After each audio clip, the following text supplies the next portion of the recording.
And the story is about, you guys have probably heard about this before. It was a young man who, he wanted to make a lot of money, and so he went to this guru, right? And he told the guru, I want to be on the same level you're on. And so the guru said, if you want to be on the same level I'm on, I'll meet you tomorrow at the beach at 4 a.m. He like, the beach? I said, I want to make money. I don't want to swim. The guru said, if you want to make money, I'll meet you tomorrow, 4 a.m. So the young man got there at 4 a.m. He all ready to rock and roll, got on the suit. He should have wore shorts. The old man grabs his hand and said, how bad do you want to be successful? He said, real bad. He said, walk on out in the water. So he walks out into the water. Watch this. When he walks out into the water, it goes waist deep. So he like, this guy crazy. Adrian, like, I want to make money. He got me out here swimming. I didn't ask to be a lifeguard. I want to make money. He got me in. So he said, come out a little further. Walked out a little further. Then he had it right around this area, the shoulder area. So this old man crazy. He making money, but he crazy. He said, come on out a little further. He came out a little further. It was right at his mouth. My man like, I'm about to go back in here. This guy is mine. So the old man said, I thought you said you wanted to be successful. He said, I do. He said, walk a little further. He came, dropped his head in, held him down, hold him down. My man getting scratching, holding him down. I got you. I know you brushed it out, but I got you. He had him held down. I need you for an illustration. He had him held down. Just before my man was about to pass out, he raised him up.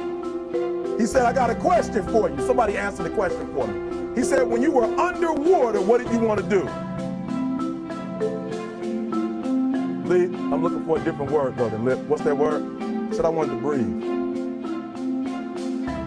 He told the guy, he said, when you want to succeed as bad as you want to breathe, then you'll be successful. I don't know how many of y'all got asthma in here today, but if you ever had an asthma attack before, you short of breath, SOB, shortness of breath, you wheezing. The only thing you trying to do is get some air. You don't care about no basketball game. You don't care what's on TV. You don't care about nobody calling you. You don't care about a party. The only thing you care about when you're trying to breathe is to get some fresh air. That's it. And when you get to the point where all you want to do is be successful as bad as you want to breathe, then you'll be successful. And I'm here to tell you, number one, that most of you say you want to be successful, but you don't want it bad. You just kind of want it.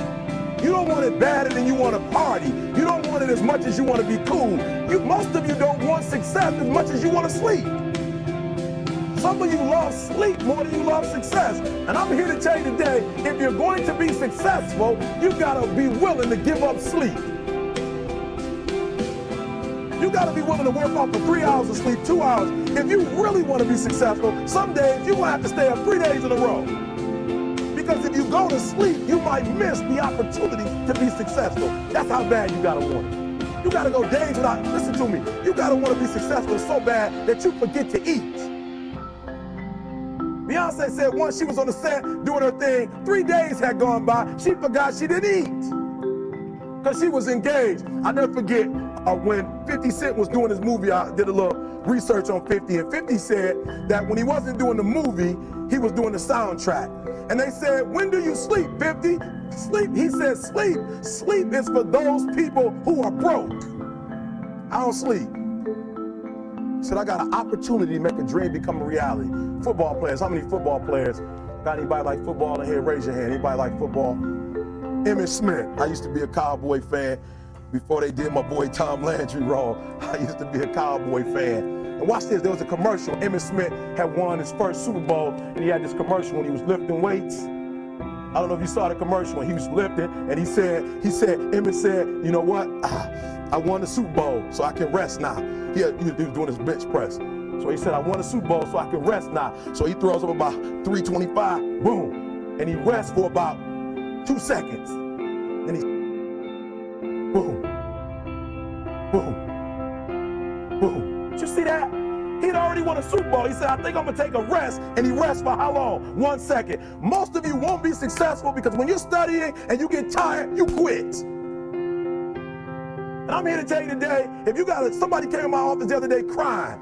I said, look, don't cry to give up. Cry to keep going. Don't cry to quit. You already in pain. You already hurt. Get a reward from it. Don't go to sleep. until you succeed. Listen to me. I'm here to tell you today that you can come here, you can jump up, you can do flips, you can be excited when we give away money. But listen to me, you'll never be successful until I don't have to give you a dime to do what you do. You won't be successful until you say, I don't need that money, because I got it in here. So listen to me. Emmett Smith said this at the end of the commercial. Emmett Smith said, all men are created equal. Some work harder in preseason. I'm going to say it again because you might have missed it. All men are created equal. Some work harder in preseason.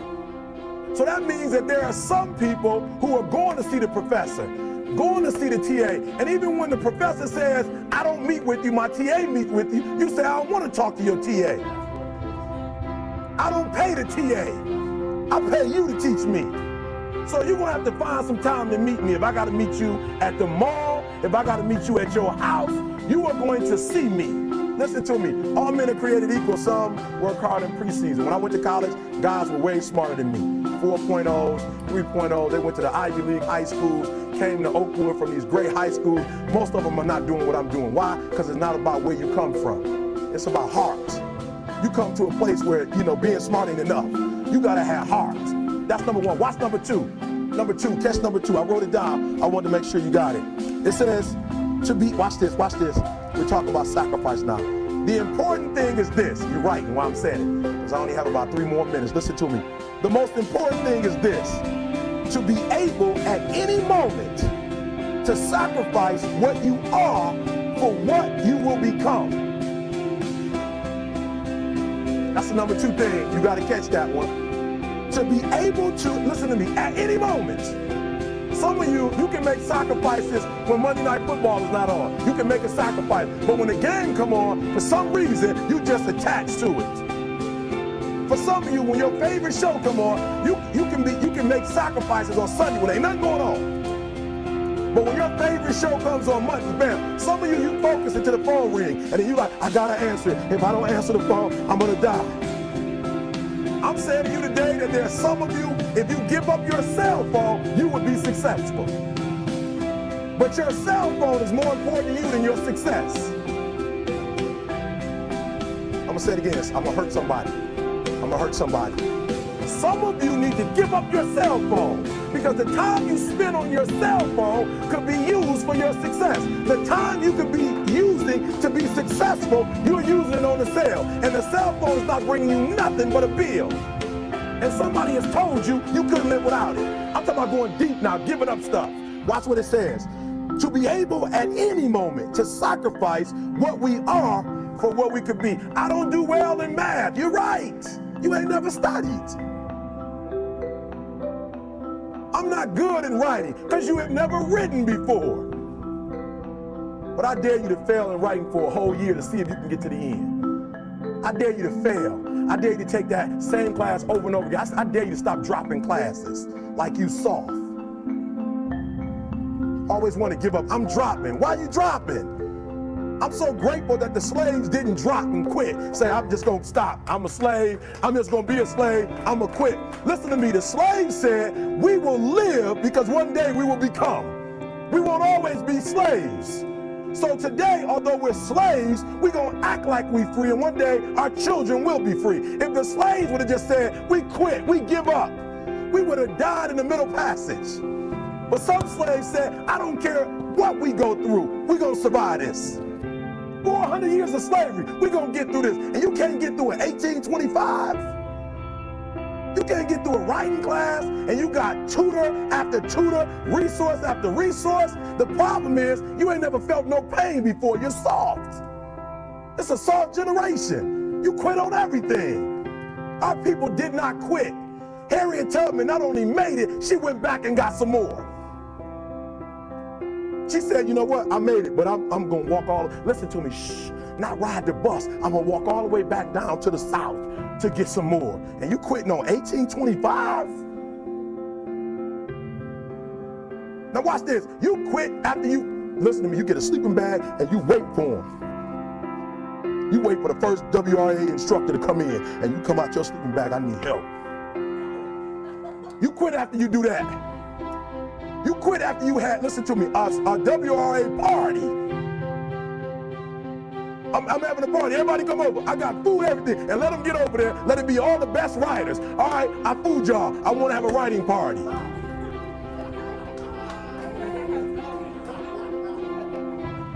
I'm serious. You quit and you ain't even tried yet. Last one, I'm sorry. Last one. Listen to me.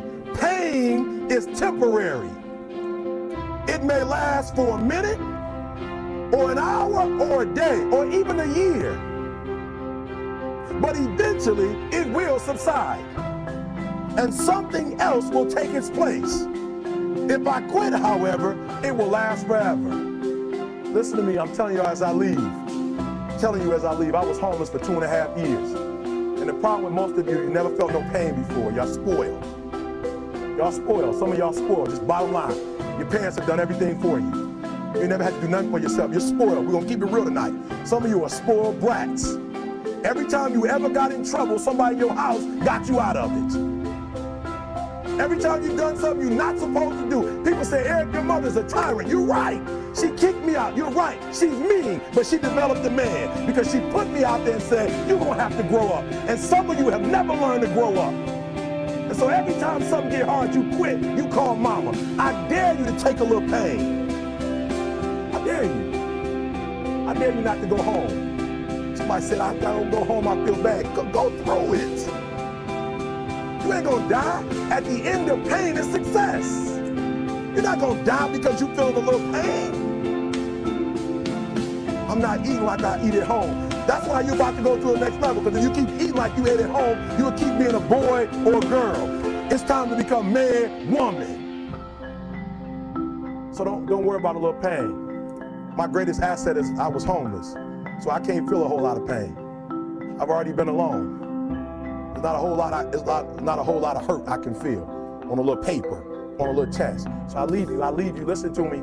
We have gotten to a point where it's midterms and we're moving forward. The days of you getting money, I'm not saying we quitting, but I'm saying the day has got to go from external to internal. You have to give it everything you got. No more TV, no more parties, no more playing. If you don't have a 4.0, what you need to be doing is studying. Get off the phone. I'm sorry, I'm not available until the end of this year. No, I'm for real.